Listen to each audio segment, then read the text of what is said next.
یا اس سے سننے سے انکار کر چکے ہیں، جن میں اب بینچ کی جو تشکیل ہے اس کو دیکھ کے جسٹس محسن اختر کیانی جو ہیں وہ ہیں.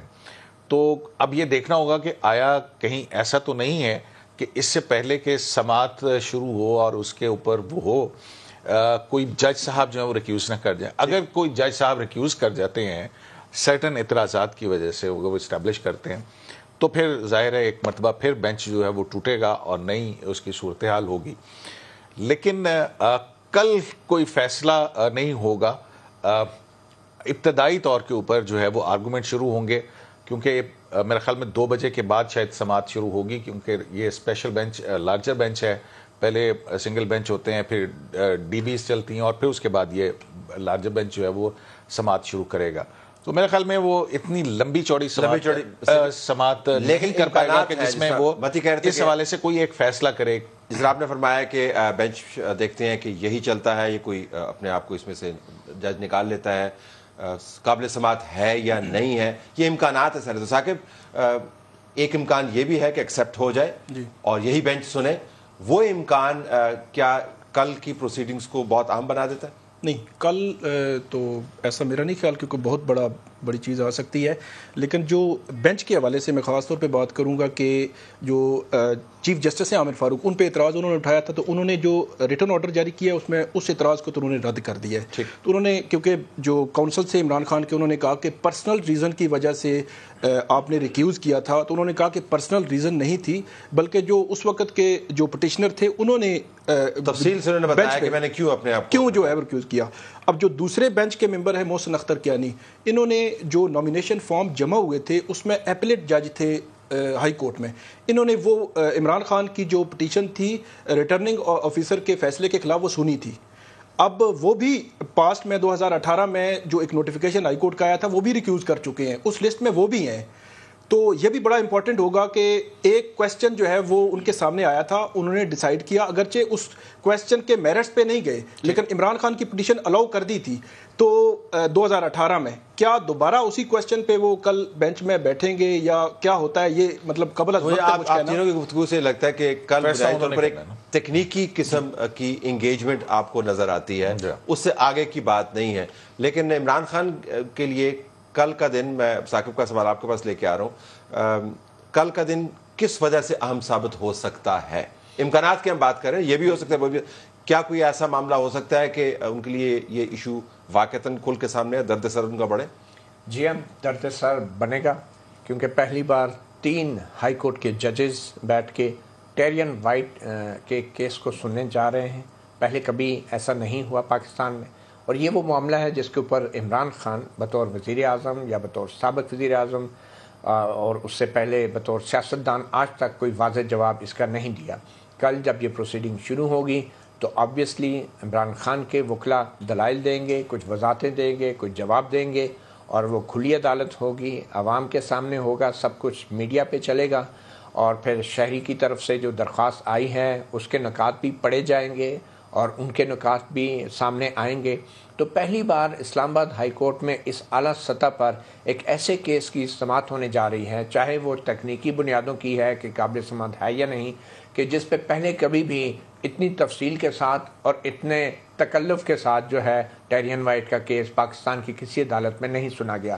اور ہمیں یہ نہیں بھولنا چاہیے کہ یہ کیس پہلے کیسز سے اس لیے مختلف ہے کہ اب کی بات جو دستاویزات سامنے آئی ہیں وہ امریکی عدالت اور امریکی اسٹیٹ ڈپارٹمنٹ کی طرف سے باقاعدہ اٹیسٹڈ ہیں اور مصدقہ ہیں، اور یہ تمام نقول پہلے کیسز میں دستیاب نہیں تھی جن کو اب خصوصی طور پہ حاصل کیا گیا ہے. اب یہ حاصل کیسے کیا گیا ہے یہ بھی ایک دلچسپ کہانی ہے، کیونکہ جو ڈپٹی اٹارنی جنرل ہیں، جو حکومت کے ڈپٹی اٹارنی جنرل ہیں، اور ڈپٹی اٹارنی جنرلز کو پرائیویٹ پریکٹس کی اجازت ہوتی ہے، تو انہوں نے بطور ممبر نیو یارک بار، وہ خود بھی بیرسٹر ہیں، انہوں نے یہ ڈاکومنٹ حاصل کیے ہیں. تو پہلی بار اتنے مصدقہ ڈاکومنٹس، اور پھر جمائمہ کا جو ایفیڈیوٹ ہے آپ کی رپورٹ میں کہا گیا ہے 2022 میں شاید ہوا ہے، وہ بنیادی طور پہ عمران خان اور جمائمہ نے 2004 میں ہی دونوں نے یہ ایفیڈیوٹ دیا تھا. پریزنٹ جو ہے وہ جو ڈاکومنٹ ہے اس کے حوالے سے ضرور عمران خان کو اور ان کے تو ایک تو یہ چیز اسٹیبلش ہوگی کہ پہلے عمران خان جس طرح وہ پیکج کے اندر بھی بتا رہے تھے کہ انہوں نے اس تمام معاملے کو ایک کیکون کے اندر رکھا ہوا تھا کہ یہ میرا ذاتی معاملہ ہے، میں اس کے اوپر بات کروں یا نہ کروں، یہ اخلاقیات سے گری ہوئی حرکت ہوگی، یہ مجھے نیچا دکھانے کی باتیں ہو رہی ہیں، اس کے اندر اور فیملی بھی انوالو ہے، جمائمہ انوالو ہے، انہوں نے تمام اس کے گرد ایک بنت کی ہوئی تھی، تو وہ بنت تو گئی ٹوٹ. اور مجھے ذرا یہ سمجھائے گا کہ عمران خان صاحب جب یہ کہتے ہیں کہ اچھا ہوا لارجر بینچ کے سامنے گیا، تو متی کے انالیسس سے تو لگتا ہے کہ اب تو یہ ایلیویٹ ہو کے ایک فریولس کیس جس کو سمجھا جاتا تھا پی ٹی آئی کے زاویے سے یہ سگنیفیکنٹ کیس بن گیا ہے، تو وہ کیوں سمجھ رہے ہوں گے کہ یہ اچھا ہوا لارجر بینچ کے سامنے؟ میرا خیال ہے کہ یہ شاید ایک تاثر دینے کی حد تک ہے، جیسے کہ عمران خان صاحب کی ایک عادت ہے کہ وہ بلف کرتے ہیں، وہ کرکٹ کا ایٹیٹیوڈ جو ہے، وہی رویہ، وہی سیاست کے اندر جو اب تک کی ان کی حکمت عملی ہے کہ پہلے ہی وہ کر دیا جائے اور پھر ہم اس کو مختلف طرح سے استعمال کریں گے. کیس ہے، ادھر بھی جا سکتا ہے ادھر بھی جا سکتا ہے، سو لہٰذا انہوں نے یہ کیا ہے. اچھی بات ہے. دوسری طرف جو یہ 3 رکنی بینچ جو ہے، اس کی اب ہیئرنگ کا ایک پروسیس ہوگا. ظاہر ہے پہلے جو پیٹیشنر ہے وہ اپنے آرگومنٹس شروع کرے گا اور اس میں وہ بہت ساری چیزیں ایسی بتائے گا جو کہ میڈیا کی زینت بھی بنیں گی، اور ظاہر ہے ہم آپ جو ہیں اس کو لائیو کور کر رہے ہوں گے اور اس میں وہ سارا کچھ چلے گا. اس کے بعد جا کے کہیں جو ہے وہ آئے گی وہ کے بعد کہ ہاں پہلے ہم آبجیکشن سنیں گے یا ہم جو ہے وہ کیس کی پہلے نوعیت دیکھ لیتے ہیں اور پھر اس کے بعد ہوگا. تو مواد جو ہے وہ ہیڈ لائن میکنگ مواد ہوگا، اور ٹیرین کا نام جو ہے جو اتنے عرصے سے ملفوف رکھا گیا، چھپا کے رکھا گیا، اب بالکل سامنے آ کے اس کے گرد بحث گھومے گی. لیکن ابھی تک کی عمران خان صاحب کی اسٹریٹجی جو ہے وہ ہر جگہ یہی رہی ہے ٹیرین جیٹ کے حوالے سے کہ انہوں نے بالکل اس کے اوپر خاموشی اختیار کیے رکھی ہے.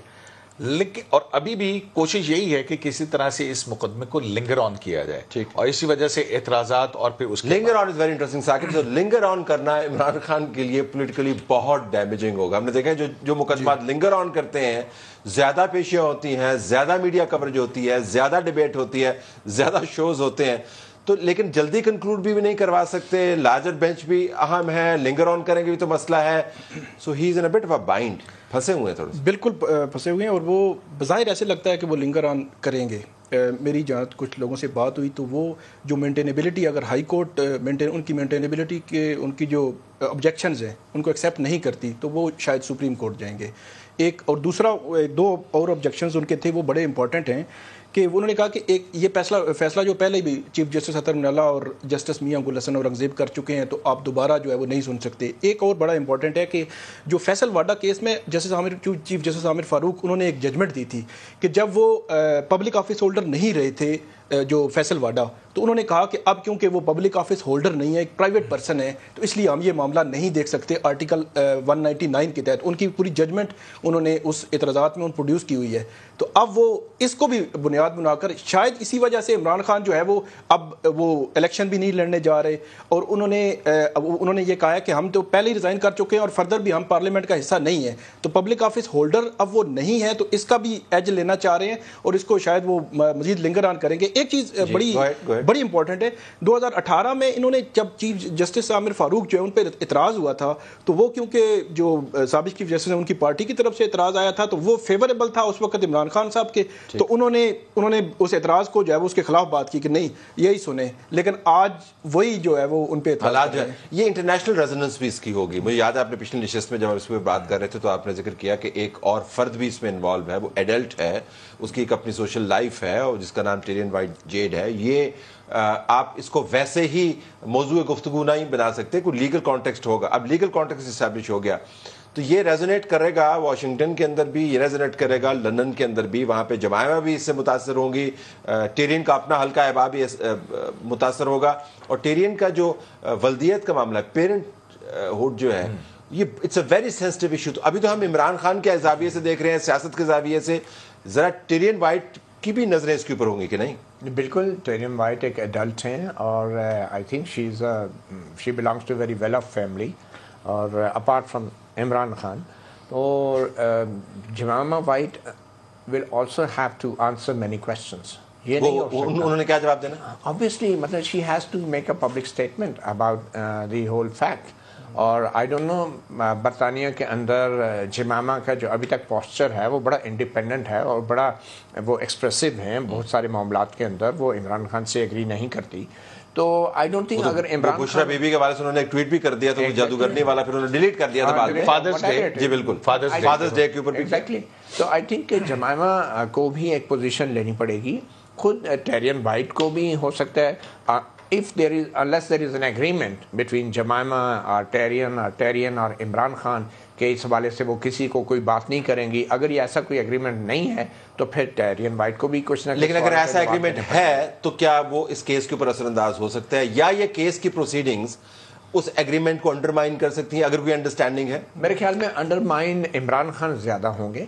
انہوں نے صرف یہ جواب نہیں دینا کہ وہ عوامی عہدہ رکھتے ہیں یا نہیں, وہ عوامی عہدیدار ہیں یا نہیں. انہوں نے یہ جواب دینا ہے کہ وہ بیٹی کے ایک باپ ہیں یا نہیں. اور یہ ایک الٹیمیٹ کویسچن ہے جس کا جواب چاہے وہ ابھی مینٹینیبلٹی کی سٹیج پہ دینا چاہیں یا بعد میں دینا چاہیں, مگر الٹیمیٹلی ان کو یہ جواب ضرور دینا ہوگا, چاہے وہ قانون کی عدالت ہو چاہے وہ عوام کی. یور ٹیک آن دس؟ بالکل قانون کی تو ظاہر ہے کہ وہ ہو سکتی ہے, لیکن جو عوام کی عدالت ہے, دیکھیں بات یہ ہے کہ جب میں ٹیکنیکلٹیز کے پیچھے چھپتا ہوں تو اس کا مطلب کچھ اور ہے کہ ہاں کہ دال میں کچھ کالا ہے. تو اس کے بعد وہ جو بننے والا پرسیپشن ہے کہ میرٹس, یہ مقدمہ اس طرح سے ختم ہو سکتا ہے. عمران خان صاحب آئیں اور آ کر کے جو بھی واضح بات ہے وہ کر دیں, جو بھی حقائق ہے. جو کیا ہو سکتی ہے پیرنٹ ہوڈ کے حوالے سے لیکن نہیں ہے بیٹی, کوئی تعلق نہیں ہے, تو پھر وہ جو ہے وہ ان کے لیے مسائل پیدا ہوں گے نا. پھر مسائل پیدا ہوں گے وہ جو ایفیڈیوٹس داخل کیے ہوئے انہوں نے, جو عمران خان صاحب نے کیا, پھر اس کے بعد جمائمہ نے کیا پیرنٹ ہوڈ کے حوالے سے. تو یہاں پہ عمران خان صاحب کی اگر کیس کے میرٹس تک بات پہنچتی ہے, اور جیسے یہ کہہ رہے تھے نا کہ مینٹینیبلٹی پہ آرڈر لے کے تو وہ سپریم کورٹ جا سکتے ہیں, تو عدالتوں کا جو طریقہ کار ہوتا ہے یا عدالتی کارروائی کا, وہ یہ بھی ہوتا ہے کہ وہ مینٹینیبلٹی اور میرٹس کو سننے کے بعد اکٹھا اس کا فیصلہ دے سکتی ہیں. تو اب یہ دیکھنا ہے کہ اگر یہ بینچ کل برقرار رہتا ہے تو پھر اگلی آنے والی 3-4 ہیئرنگز جو ہیں وہ بہت کیا کہتے ہیں ایکسپلوسو ہوں گی. میرے خیال میں جج صاحبان چونکہ اتنے سینئر ہیں اور لارجر بینچ بھی ہے, تو ان کے سامنے یہ تمام اس کی امپلیکیشنز ریمیفیکیشنز ہوں گی, تو وہ اس کو ویسے پلٹا بھی نہیں سکتے جیسے عمران خان صاحب کا خیال ہوگا کہ اس کو پلٹا دیا جائے, بس اس کو کسی طریقے سے غائب کر دیا جائے. اب تو شاید پروسیس وہ ممکن نہیں ہوگا, ٹیکنیکل گراؤنڈز پر ڈیفیٹ کر بھی دیں گے, پھر بھی یہ بہت بڑا فیصلہ ہوگا. جی بالکل, جو بظاہر ایسے لگتا ہے کہ عمران خان کے وکلاء تو یہی چاہ رہے ہیں. اچھا 2004 کا جو ایفیڈیوٹ ہے وہ سب سے امپورٹنٹ بتایا جا رہا ہے کہ جو جمائمہ کا ہے یا عمران خان صاحب کا ہے, تو لیکن اس میں بھی جو ٹیکنیکلٹیز میں جو بات ہوئی, جو میں نے متی جو ہے ان سے سوال میں نے کیا کہ اس میں یہ نہیں لکھا ہوا کہ عمران خان ایڈمٹ کر رہے ہیں, مطلب وہ کہہ رہے ہیں گارڈین شپ دے دیں, لیکن ایڈمیشن جو ہے نا وہ ڈائریکٹلی, مطلب وہ ٹیکنیکلٹیز میں جا کے وہ ہو سکتا ہے اس کے پیچھے چھپنے کی کوشش کریں, لیکن کوئی اور تو دے نہیں سکتا ماں سوائے پیرنٹس کے, دے نہیں سکتا. اور دوسرا یہ بھی ہے کہ وہ جو ایفیڈیوٹ ہے, جو ایفیڈیوٹ ہے اس کے حوالے سے انہوں نے یہ بھی کہا کہ جو ہمارا ایفیڈیوٹ ہے اس کو آپ آرٹیکل 199 کے تحت نہیں دیکھ سکتے, یہ سول کوڈ کا معاملہ ہے, وہاں گواہ ہیں, ثبوت ہیں اور بہت ساری چیزیں ہوتی ہیں, وہ وہاں پہ دیکھا جا سکتا ہے. تو ابھی تک میں نے جو بات کی ہے ان کے مطلب مختلف لوگوں سے, یہی لگتا ہے کہ وہ ٹیکنیکلٹیز پہ چھپے ہوئے, کبھی بھی وہ میرٹ پہ نہیں آنا چاہ رہے. لیکن اس میں بھی جو ہے نا ہائی کورٹ جو ہے وہ it can be act as a trial court, act as a trial court. اس کے اوپر پھر مجھے ایک تفصیل کے ساتھ آپ کے ساتھ نشست کرنے ہوگی. تینوں کا بہت بہت شکریہ. ناظرین, سردار مہتاب عباسی میں جوائن کریں اگلے سیگمنٹ. ناظرین, پاکستان مسلم لیگ نون کے سینئر ترین قائدین میں سے ایک سردار مہتاب خان عباسی صاحب ہمارے ساتھ موجود ہیں. ان کو آج ہم نے سنا اور ان کے بیان کے اندر اور ان کے خطاب کے اندر بہت ہمیں کڑواہٹ بھی نظر آئی. سردار صاحب ایسا بولتے نہیں ہیں جیسے وہ بولے. مریم نواز نے بھی کل ہزارہ بیلٹ میں جانا ہے. اب دیکھتے ہیں کہ سردار صاحب نے جو باتیں کی ہیں ان کا سیاق و سباق یہ کیا بیان کرتے ہیں. سردار صاحب السلام علیکم.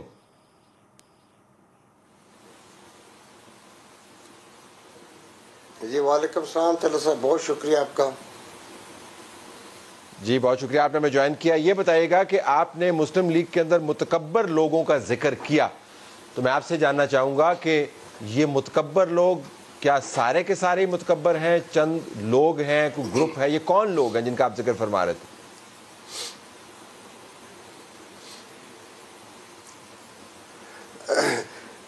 اصل میں ابھی تو یہ متکبر جو ہے وہ تو ہمیں اس حال میں نظر آتے ہیں کہ وہ پارٹی کے اندر وہی لوگ ہمیں نظر آتے ہیں، اور تو سچی بات ہے آپ کو دوسرا نظر نہیں آتا. اور یہ تکبر تو کبھی کسی جماعت کی پالیسیز میں ہونا چاہیے تھا، لیکن یہ تو انسانوں میں آ گیا ہے. تو وہ تو ہر جگہ حکومت میں آپ کو نظر آئیں گے، پارٹیز کے اندر نظر آئیں گے. اور یہ چند لوگ ایسے کہ جنہوں نے جماعت کو، سچی بات ہے کہ ایک وہ ہاتھ باندھ کی جماعت بنا لی ہے. ایک وقت تھا کہ جماعت کے اندر ہم سب مل کے کھل کے بات کیا کرتے تھے، اپنے دل کی بات کرتے تھے، اپنے سیاسی نظریے کو آزادی سے پیش کرتے تھے، ملک کے بارے میں کھل کے باتیں ہوتی تھی، اس کے بارے میں بہترین سوچ کا مظاہرہ کرتے تھے. لیکن حقیقت ہے کہ کچھ چند سالوں میں اب وہ سب دھرم برم ہو گیا ہے، اور وہ جماعت ان لوگوں کے قبضے پہ چلی گئی ہے جنہوں نے اس کو ایک تو محدود کر دیا صرف پنجاب کی حد تک. پہلی بات تو یہ ہے. اور دوسری بات یہ کہ وہ ہماری جماعت یہ سمجھتی کہ یہ سارے وہ لوگ ہیں کہ جو شاید اس ملک کے تمام مسائل کا حل کرنے والی بہترین ٹیم ہے. لیکن حالت یہ ہے کہ وہ آج اپنے دفتروں میں بھی نہیں جا کے بیٹھ سکتے، کیونکہ ان کے پاس یہ تو اولا تو وہ یہ سوچتے ہیں کہ شاید وہ بہت دن گزارنے کے لیے آئے ہیں، اس ملک کی ان کو فکر نہیں ہے. اور دوسری بات یہ کہ وہ اپنے ساتھیوں کو، اپنے جماعت کو یہ سمجھتے کہ یہ ایک نوکر پیشہ لوگ اس میں آ گئے ہیں. تو آزادی سے بات کرنے والا رہا کوئی نہیں. وہ ایک دو لوگ ہوا کرتے تھے جو بات کرتے تھے، وہ بھی سچی بات ہے نہیں ہے، وہ بھی خاموش بیٹھے. تو یہ وہ لوگ ہیں جو حکومتی جو بارادریوں میں بیٹھے ہوئے ہیں. اور اب عالم یہ کہ ان کی بھی وقت اب اس طرح رہ گئی کہ ہماری جماعت میں کابینہ میں بوٹ لیگرز کو بھی شامل کر لیا گیا ہے. یہ بھی ایک دلچسپ بات ہے. ویری اسٹرینج تھنگس، اور بڑی افسوسناک باتیں ہیں. تو یہ تکبر جو ہے وہ ہماری جماعت کو اس نے نہ تباہ کیا ہے بلکہ اس نے ہمارے جماعت کی فلسفی کو تباہ کیا. سردار صاحب میں قدر کلامی کر رہا ہوں، لیکن آپ ظاہر اتنے سیزن پولیٹیشین ہیں، آپ یہ سمجھتے ہوں گے کہ جب آپ نے یہ بات کی ہے تو شاید اس سے زیادہ بھاری بھرکم تنقید شہباز شریف کی قیادت کے اوپر کسی نے ابھی تک نہیں کی. جماعت کے اندر سے آوازیں اٹھتی ہیں لیکن اتنی سیدھی بات کسی نے نہیں کی. اگر کابینہ کے اندر ایسے لوگ بیٹھے ہوئے ہیں جس طرح آپ نے ذکر فرمایا، اس کی ذمہ داری بھی شہباز شریف پر ہے. اگر بات چیت نہیں کرنے دیتے اور جی سرکار والا ماحول بنایا ہوا ہے، اس کی ذمہ داری بھی شہباز شریف کے اوپر ہے.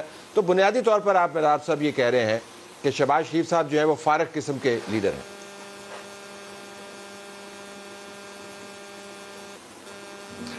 دیکھیے، میں اپنے الفاظ کے چناؤ تو اس لیے کہ اس طرح نہیں کر سکتا جس طرح آپ کہہ رہے ہیں، لیکن میں ضرور کہوں گا کہ اس وقت ملک چلانے کی ذمہ داری جو انہوں نے اپنے کندھے پہ لی ہے اس کو اس طرح نبھانا جس طرح کہ اس کی اشد ضرورت تھی، وہ مجھے کہیں نظر نہیں آتی. اور دوسری بات یہ ہے کہ جو ہماری جماعت کا جو ایک بنیادی ایک سوچ اور فکر تھی، وہ صحیح بات یہ کہ میں اس کے اوپر بہت زیادہ بات اس لیے نہیں کرنا چاہتا کہ ہم سب جانتے ہیں کہ ہماری پولیٹیکل جو ہیریٹیج ہے پولیٹیکل پارٹیز کے پچھلے 30-35 سالوں میں، وہ بدقسمتی سے جو ہے وہ اسٹیبلشمنٹ کے گود سے نکل کے آتے ہیں. اللہ ماشاء اللہ ساری جماعتوں کا یہ عالم ہے. میں کسی جماعت پہ بات نہیں کرنا چاہتا کہ ہماری جماعت کا یہ کلچر ہے، بلکہ ساری جماعت ہے. اس میں کوئی جماعت ایسی نہیں ہے کہ جو GHQ سے ہو کے نہ آتی ہو. تو جب یہ عالم ہمارا ہوگا تو سچی بات ہے پھر جماعت کے اندر سچ بولنے کی پھر ضرورت ہی نہیں محسوس ہوتی، کیونکہ وہ کام کیے جائیں گے کہ جو ہے وہ ایک اپنے صرف سیٹ کو مضبوط کرنے کے لیے، اپنے آپ کو قائم رکھنے کے لیے جب حکومتیں سوچیں گی، ہماری لیڈرشپ سوچے گی، تو پھر ملک پس منظر میں چلا جاتا ہے، جس کی وجہ سے آج اب دیکھ رہے کہ ہمارا ملک جو ہے وہ پس منظر میں رہا ہے. اور آج بھی جب کہ اس عالم میں ہمارا پولیٹیکل کرائسس تو بالکل ہو چکا تھا، سوشل کرائسس کے بھی اب تباہی کے آخری دہانے پہ ہیں، اور پھر جب ہمارا اکنامک جو میلٹ ڈاؤن شروع ہو چکا ہے وہ آج کا نہیں ہے. It is over many years. یہ پچھلے 30-22-25 سالوں سے جاری ہے. لیکن جو سب سے زیادہ اس کی ذمہ داری ہے پچھلے 20 سالوں میں کم از کم جو لوگ آئے ہیں، میں سمجھتا ہوں کہ ان کو یہ بات ان کے اوپر جائے گی کہ آج ہمیں صرف اتنا پتہ چل جائے کہ جو ہماری IMF کی آج ہمیں کنٹرول کر رہا ہے، جو آج ہمیں ڈکٹیٹ کر رہا ہے، کیا اس کے ذمہ دار IMF ہے؟ نہیں، اس کے ذمہ دار ہم خود ہیں. ہماری ہر سیاسی جماعت، ہماری ہر پولیٹیکل لیڈرشپ اس کے ذمہ دار ہے. اور یہ اگر کسی کو پتہ چل جائے، اور اس ملک کے لوگوں کو پتہ چلنا چاہیے اب کہ 20 سالوں میں ہم نے کتنا قرض باہر سے ہمیں ملا، یعنی فورن کرنسی میں ہم نے لیا، فورن ایکسچینج میں، اور کتنا ڈومیسٹک بورنگ ہم نے کی. تو یہ سارا مل جل کر لگا کہاں پر؟ یہ بات تو کم از کم اس ملک کے لوگوں کو پتہ چل جائے. کیونکہ اس ملک کے غریب آدمی جو آج 150 روپے اور 250 روپے میں آٹا خرید رہا ہے پر kg، kilo gram, 1 kilo gram اگر 150 روپے میں آٹا خرید رہا ہے، جو کل مجھے یقین سے نہیں ہوگا کہ وہ کل بھی اتنے میں ملے گا اس کو، تو یہ اس کا حق تو بنتا ہے کہ وہ پوچھے کہ بھئی یہ اربوں ڈالر گئے کہاں پر، یہ لگے کہاں پر، اور اس میں سے ملک کے اندر کہاں لگے، ملک سے باہر کتنا پیسہ گیا. This has to be audited, اس کو آڈٹ ہونا چاہیے. اور انفارچونیٹلی اس کا کیس پلیڈ کرنا تھا، دیٹ واز دی پارلیمنٹ.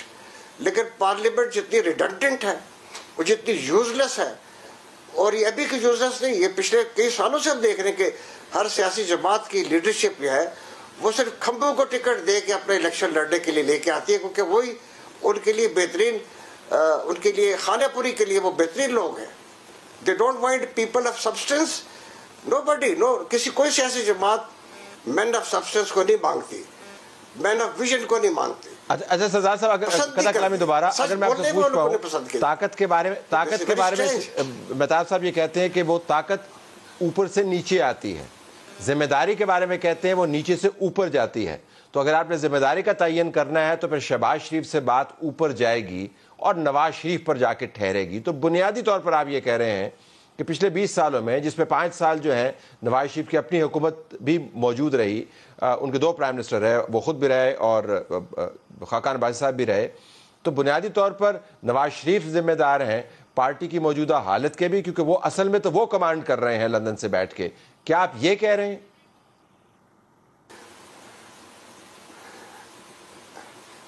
دیکھیے، میں آپ کو پھر اپنی بات کو کرتا ہوں کہ میں نے کسی ایک جماعت، تو ہماری جماعت ہے جو آج حکمرانی میں لیڈ کر رہی ہے، اس سے پہلے بھی وہ رہ چکی ہے، لیکن میں صرف ایک جماعت کی بات بھی کر رہا ہوں، اس میں ہماری جماعت کی بھی ذمہ داری شامل ہے. اس سے پہلے جو دوسری گورنمنٹس ہیں وہ بھی ذمہ دار ہیں. میرا کہنے کا صرف صاف الفاظ میں یہ ہے کہ پچھلے 20 سالوں میں جو فوجی آمریت سے لے کر آج دن تک جتنے بھی حکمران آئے ہیں، اس میں کسی کو علیحدہ کرنے کی ضرورت نہیں ہے.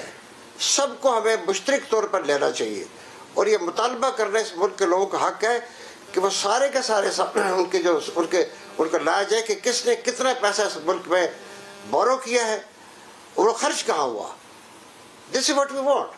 اور یہ پارلیمنٹ کو پوچھنا چاہیے تھا، لیکن پارلیمنٹ تو پوچھنے سے قاصر ہے، کیونکہ پارلیمنٹ میں تو وہ لوگ ہیں جن کو کوئی انٹرسٹ اس ملک سے نہیں ہے. میں نے نہیں دیکھتا. اور یہ بتدریج یہ تنزل آیا ہے، یہ بتدریج آتا گیا ہے. تو اس لیے یہ میں صرف اپنی جماعت تک محدود نہیں رکھنا چاہتا اس بات کو. یس، ہماری جماعت بھی اپنے حساب اس کو ضرور دینا چاہیے، اور اس سے پہلے والوں کو بھی دینا چاہیے، سب کا لینا چاہیے. یہ حیرانگی کی بات ہے کہ جو آج اس ملک میں جو دونوں ہاتھوں سے لوٹتے ہیں، وہ سچی بات ہے سینہ تان کر چلتے ہیں.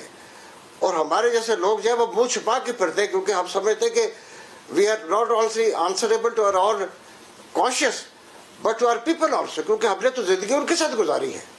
ہم نے تو جماعت کو اپنی بہترین وقت دیا ہے، ہمارے جیسے لوگوں نے دیا ہے. اور آج اس میں وہ جماعت میں لوگ آگے ہیں کہ جن کا سچی بات ہے کوئی اس سے لینا دینا نہیں تھا کبھی، یا اس کے ساتھ کبھی نظریاتی وابستگی نہیں رہی ہے. اور we have been made redundant. اور وہ لوگ آگے ہیں جو صرف پیسے کو زور پہ چلتے ہیں. تو یہ پیسہ کلچر جو ہے یہ بھی صرف ہماری جماعت میں نہیں ہے. This unfortunately is in every party.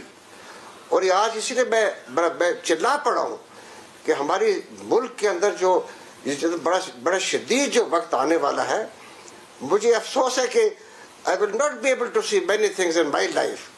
ٹھیک ہے، لیکن اگر ہم اس کو اچھا ملک بنا سکتے تو یہ ہمارا لیے بہترین وقت تھا. But we have lost a time. اب مجھے تو اس بات کی شرمندگی اور خفگی بھی ہے اور دکھ بھی ہے that I am one of those people جنہیں اس ملک کے لیے کنٹریبیوٹ کرنے کی اپنی حد المقدور کوشش کی. but it has gone waste. It has gone waste because of certain self-centered people. وہ self-centered people ہر جماعت میں رہے ہیں اور ہر جماعت کا جو لیڈرشپ ہے وہ تکبر سے بھری ہوتی ہے. کوئی جماعت نہیں جو تکبر نہ ہو. This is one unfortunate. تو جو ہم نے اپنے ورکرز کو تقسیم کیا ہوا ہے, پولیٹیکل پارٹیز کے اندر بھی تقسیم کیا ہوا ہے, and that is based on love and hatred. اور ہم نے ریلیجیس بیسس پر بھی تقسیم کیا, اس لیے کہ یہ دکانیں چلتی اس طرح ہیں. اور this has been the best landscape for our establishment also. کیونکہ یہ اسٹیبلشمنٹ اسی لینڈسکیپ میں گرو کرتا ہے. بہت شکریہ. کی کمی آڑے آئی, میرے خیال میں ہمیں اس کے اوپر ایک اور لمبی نشست کرنی چاہیے تاکہ ہم دودھ کا دودھ اور پانی کا پانی کریں اس معاملے کے اوپر. لیکن مریم نواز کل آپ کے علاقے میں ہوں گی تو آئی ایم شیور آپ کے ساتھ میٹنگ بھی ان کی ہوگی. اگر نہیں ہوتی تو وہ بھی ایک بڑی خبر ہوگی. لیکن let's see how your party leadership deals with what you are seeing. آپ کا بہت شکریہ, آپ نے ہمیں جوائن کیا. ناظرین, سیاستدان آپس میں یہ طے نہیں کر پا رہے کہ ہمیں الیکشن کب کروانے ہیں, تو اب جو بزنس کمیونٹی ہے اس نے بھی ایک سٹینس لے لیا ہے. Lahore chamber of commerce and industry میں پہلے معیشت پھر الیکشن کی متفقہ قرارداد منظور ہوئی. ہمارے پاس کاشف انور صاحب موجود ہیں جو صدر ہیں Lahore chamber commerce and industry کے. کاشف صاحب بہت شکریہ, آپ نے ہمیں جوائن کیا. یہ فرمائیے گا کہ آپ مطلب کیا چاہتے ہیں, الیکشن سے پہلے معیشت ٹھیک ہو یا الیکشن کے بعد جو حکومت آئے جس کے پاس مینڈیٹ ہو وہ طویل المدت پالیسیاں لے کے چلے؟ ذرا وضاحت کیجیے گا, آپ کا سٹینس کیا ہے؟ دیکھیں جی, ہمارا سٹینس یہ ہے کہ پہلے معیشت کو ٹھیک کریں, اس کے بعد آپ الیکشنز کریں. ہم بالکل انٹرسٹڈ نہیں ہیں الیکشنز میں, کیونکہ جب تک پولیٹیکل سٹیبلٹی نہیں ہوگی تب تک آپ کے ملک کے اندر اکنامک سٹیبلٹی نہیں آئے گی. تو ہمیں سیاستدانوں نے ہمیں ہاکی کا بال سمجھا ہوا ہے, کبھی سمیع اللہ سے کلیم اللہ پہ لے جاتے ہیں اور کبھی کلیم اللہ سے سلیم اللہ پہ لے جاتے ہیں. جو پچھلی گورنمنٹ ہوتی ہے جب وہ اپوزیشن میں آتی ہے تو وہ پچھلوں کو غلط کہنا شروع کر دیتی ہے. تو they have to decide it کہ انہوں نے ہمیں کہاں لے کر جانا ہے. دیکھیں اب ہمیں 75 سال ہو گئے ہیں, ہم اب انہی کے رحم و کرم پر ہیں. Now they have to decide کہ یہ آئیں یہ جائیں. ان کے آنے یا جانے سے ہماری معیشت کو فرق نہیں پڑنا چاہیے, ہماری معیشت چلتی رہنی چاہیے, کیونکہ یہ اپنا تمام جو مدعا ہوتا ہے وہ پچھلی گورنمنٹ پہ ڈال دیتے ہیں کہ پچھلی گورنمنٹ نے یہ کیا اور اس وجہ سے اس ملک کے یہ حالات ہو گئے ہیں. تو ہم آج تک تو ہم یہی نہیں سمجھ پائے کہ یہ مدعا ہم نے پچھلی کس گورنمنٹ کے اوپر ڈالنا ہے, اور جو بھی اگلی گورنمنٹ آتی ہے کیا وہ پچھلی گورنمنٹ سے پوچھتی ہے کہ آپ نے کیا کیا ہے؟ اکاؤنٹیبلٹی ہے یہاں پر. سب سے پہلے تو پچھلی گورنمنٹ کو اکاؤنٹیبل ہونا چاہیے کہ وہ کر کے کیا گئے ہیں, اور اگر یہ نہیں کریں گے تو جی ہم نے لاسٹ ٹائم بھی راولپنڈی چیمبرز آف کامرس نے کنونشن بلایا تھا, وہاں پر 55 چیمبرز بیٹھے تھے اور ہم نے وہاں پر متفقہ طور پہ یہ فیصلہ کیا تھا کہ ہم الیکشنز میں نہیں جائیں گے اگر یہ چارٹر آف اکانومی سائن نہیں کریں گے. وی ول بائیکاٹ دا الیکشنز. اور اگر یہ الیکشن کی مہم چلائیں گے تو ہم اس بات کی مہم چلائیں گے تمام بزنس کمیونٹی, تمام تاجر لوگ, کہ ہم جب تک آپ چارٹر آف اکانومی کو سائن نہیں کریں گے ہم الیکشنز کے لیے نہیں جائیں گے. جی لیکن آکاش صاحب, آپ بہتر سمجھتے ہیں کہ اب ایک صورتحال بن چکی ہے, کیا ہونا چاہیے وہ اپنی جگہ پر, لیکن کیا ہو رہا ہے اس کے اوپر سے بھی ہم نظر نہیں اٹھا سکتے. 2 اسمبلیاں ڈیزالو ہو چکی ہیں, وہاں پر کیئر ٹیکر لگے ہوئے ہیں, عدالت میں انتخابات کے عمل کے اوپر پٹیشنز جا چکی ہیں. اگر معیشت کو ٹھیک کرنا ہو تو ظاہر ہے اس میں وہ 4 مہینے میں تو ہوگی نہیں, اس کے اندر سال بھی لگ سکتے ہیں, 2 سال بھی لگ سکتے ہیں. لیکن الیکشن کی جو ڈیٹ ہے اگر موجودہ حکومت کی بات بھی مان لی جائے تو وہ بھی 6 مہینے کے اندر انتخابات کروانے ہیں. تو الیکشن سے آپ منہ نہیں موڑ سکتے, وہ تو ہونے ہی ہونے ہیں. دیکھیں ہم الیکشن سے تو منہ موڑ ہی نہیں رہے, ہم تو یہ کہہ رہے ہیں آپ پرسوں الیکشنز کرا لیں, ہمیں اس بات پہ کوئی اعتراض نہیں ہے کہ آپ الیکشنز نہ کرائیں. ہم یہ کہہ رہے ہیں کہ اگر آپ مساق جمہوریت کر سکتے ہیں تو مساق معیشت آپ کیوں نہیں کر سکتے؟ آپ لوگوں کو اب ہمارا سوچنا ہوگا, ہم اب اس طرح سے نہیں چل سکتے. ہم نے یہ بالکل نہیں کہا کہ ہم آپ کو الیکشنز نہیں کرنے دیں گے. ہم تو یہ کہہ رہے ہیں کہ پہلے آپ چارٹر آف اکانومی کو سائن کریں, آپ تمام پولیٹیکل پارٹیز ایک پیج کے اوپر بیٹھیں. جب آپ ایک پیج کے اوپر بیٹھ جاتے ہیں آپ کل سائن کر لیں, ہم آپ پرسوں الیکشنز کروا لیں. آپ جب یہ کہتے ہیں کہ ساری پارٹیز اکٹھی بیٹھے ایک پیج پہ بیٹھے مساق معیشت کریں, تو آپ ایک ایسی ڈیمانڈ کر رہے ہیں جو کہ آپ کو پتہ ہے نہیں ہونے والی. You know this will not happen. تو مجھے یہ بتائیں، پھر ہمیں یہ بھی تو بتائیں کہ آپ نے ڈیفالٹ کرنا ہے. کیا ہم اس بات کے لیے تیار ہیں کہ ہم سری لنکا جیسے اپنے حالات کرنا چاہتے ہیں؟ کیا ہم یہ چاہتے ہیں کہ اس وقت اگر $350 کا $1 ہے تو ہم $500 کا $1 چاہتے ہیں؟ کیا ہم یہ چاہتے ہیں کہ ہماری جتنی انڈسٹری رہ گئی ہے وہ بھی بند ہو جائے؟ کیا ہم یہ چاہتے ہیں کہ IMF نے جتنی سبسڈیز آپ کی بجلی کے اوپر، گیس کے اوپر ختم کرنی ہے؟ پھر آپ کی جو ایک نعرہ لگتا ہے کہ غریب نہیں رہے گا، تو آپ کیا چاہتے ہیں کہ غریب بالکل ہی نہ رہے اس پاکستان کے اندر؟ آپ کیا چاہتے ہیں کہ آپ کے یہاں پر سکول، کالجز اور تمام چیزیں بند ہو جائیں؟ آپ کیا چاہتے ہیں؟ آپ آج 75 سالوں میں واٹر ریزروائرز اور آپ ڈیمز کی طرف تو جا نہیں سکے. آپ $25 بلین کی امپورٹ کرتے ہیں فیول کی. دیکھیں کہیں سے تو ہمیں سٹارٹ لینا ہے. ہم چاہتے کیا ہے کرنا؟ آپ یہی چاہتے ہیں کہ صرف باریاں لگی رہیں، ایک 5 سال کے لیے گورنمنٹ آ جائے، پھر 5 سال کے لیے گورنمنٹ آ جائے، اور پھر 5 سال کے لیے گورنمنٹ آ جائے. مجھے یہ بتائیں کہ چلیں گے کیسے؟ ابھی 9th ریویو آپ کا چل رہا ہے IMF کے ساتھ، FATF کی آپ گرے لسٹ سے باہر نکلے ہیں. آپ کیوں نہیں کرتے کوئی ایسا اقدام؟ آپ کے ڈالر ریزروز جو ہیں وہ آپ کے بالکل نیچے گر گئے ہیں. آپ کیوں نہیں دیتے ایسی اسکیم کی ڈیکلیریشن؟ کیوں نہیں دیتے کہ ایسے فورن ریزروز جو پاکستان میں پڑے ہیں اور وہ ڈکلیئرڈ نہیں ہے، کیوں نہیں اس کو ڈکلیئرڈ کنسیڈر کی گورنمنٹ کیوں نہیں لے لیتی؟ اور گورنمنٹ کیوں نہیں کہتی کہ 2 سے 3 سال کے لیے ہمارے پاس رکھیں، ہم اس کو ڈکلیئر کنسیڈر کریں گے؟ دس از دا رائٹ ٹائم کہ آپ کی ایسی تمام کیپٹلز، آپ کے تمام ایسٹس، آپ کی تمام پراپرٹیز جو آپ کی ٹیکس نیٹ کے اندر نہیں ہے، آپ کو اسے موقع دینا ہوگا کہ وہ آپ کا گرے اکانومی سے نکل کے وائٹ اکانومی کے اندر آئے. You have to now think, we have no time for it. اور دیکھیں اس وقت ہمیں شارٹ ٹرم میں چاہیے، ہمیں کوئی میڈیم ٹرم اور اس میں نہیں چاہیے پالیسی میں. جی اوکے قاضی صاحب، بہت شکریہ. آپ نے ہمیں جناب کاشف انور کی بات سن رہے تھے، صدر Lahore chamber commerce and industry. آپ کو بتا رہے تھے کہ سیاست کے جھمیلوں نے معیشت کا کیا برا حال کر دیا اور بزنس کمیونٹی کیا سوچ رہی ہے. اب جی ٹرینڈز ہم آپ کے سامنے رکھتے ہیں. ٹرینڈز میں تم ہٹاؤ ہم لائیں گے عمران تحریک انصاف کی طرف سے گزشتہ کئی روز سے یہ ٹرینڈ چل رہا ہے اور اس کے اوپر 1 لاکھ کے قریب ٹویٹ ہو چکے ہیں. اور لیکن کسی نے اس کے اوپر پھر یہ بھی ٹویٹ کر دیا کہ رات 12 بجتے ہی کوئی پوسٹ کرتا ہے کہ کپتان کو گرفتار کرنے لگے ہیں، سب زمان پارک پہنچو. اس کے بعد سکون سے سو جاتا ہے. انصافی بھاگے بھاگے زمان پارک پہنچتے ہیں، سورج طلوع ہونے تک وہاں خوار ہوتے ہیں، پھر گھر جاتے ہیں. بیشتر یا تو اگلی صبح دفتر سے چھٹی کرتے ہیں یا لیٹ ہو جاتے ہیں. تو ٹرینڈز کے یہ نقصانات بھی ہوتے ہیں. Special assistants to the prime minister کی لائن لگی ہوئی ہے اور وفاقی کابینہ میں 5 نئے معاونین ایک خصوصی کا انتظام اضافہ ہو گیا. ان کے لیے اہتمام کیا گیا کہ وہ بن جائیں، اس عہدے پر فائز ہو جائیں. کابینہ کی جو تعداد 83 ہوگی. لوگ بہت تنقید کر رہے ہیں اس ٹرینڈ کے نیچے. پاکستان دشمن فتنہ نون لیگ کی طرف سے چلایا جا رہا ہے. 60,000 ٹویٹ ہو چکے ہیں. آپ کو جاننے کی ضرورت نہیں ہے کہ ہدف تنقید کون ہے. ہدف تنقید عمران خان خود ہیں. جو ٹویٹ ہم نے آپ کے لیے سلیکٹ کیے ہیں، PTI کی ایک نمائندہ ملیہ ہاشمی نے یہ بتایا ہے کہ تقریباً 99% پاکستانیوں کی رائے یہ ہے. اب یہ 99% پاکستانیوں کی رائے کیسے پہنچی ایک علیحدہ معمہ ہے کہ عمران خان کو گرفتاری نہیں دینی چاہیے. ان کا ماننا یہ ہے کہ عمران خان کو سپرویژن کرنی چاہیے گھر کے اندر بیٹھ کے، ان کی جان کو بڑا خطرہ ہے تو باقی لوگوں کو گرفتاریاں دینی چاہیے. اقرار الحسن سید نے ایک ٹویٹ کیا ہے. وہ جاننا چاہتے ہیں کہ پوچھنا تھا کہ خان صاحب نے حقیقی آزادی صرف جنرل باجوہ سے ہی لینی تھی، کیونکہ نہ تو ان کے بعد خان صاحب نے حقیقی آزادی کا نام لیا اور نہ کوئی جلسہ کیا اور نہ ہی کوئی مارچ. گرفتاریاں بھی جاری ہیں اور PDM کی حکومت بھی.